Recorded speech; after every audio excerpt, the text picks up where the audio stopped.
Big news from Orlando. SeaWorld Entertainment and Sesame Workshop have both joined forces to bring you Sesame Street at SeaWorld Orlando. It's part of Sesame Street's 50th anniversary. Check this out.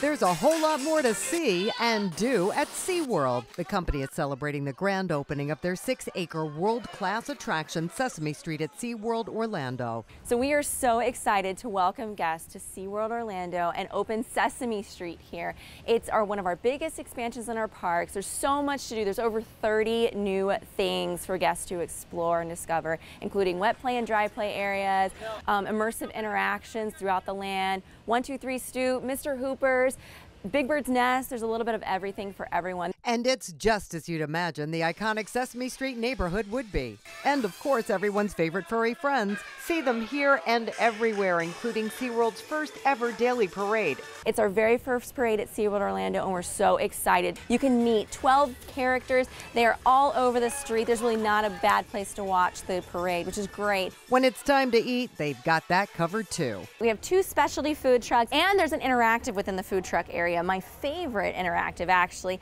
is where you meet Chef Gonger and Cookie Monster at their foodie truck, and they lead you on a little cooking chaos where you get to make 3 recipes. The last recipe is a silly pizza that you get to choose the ingredients for.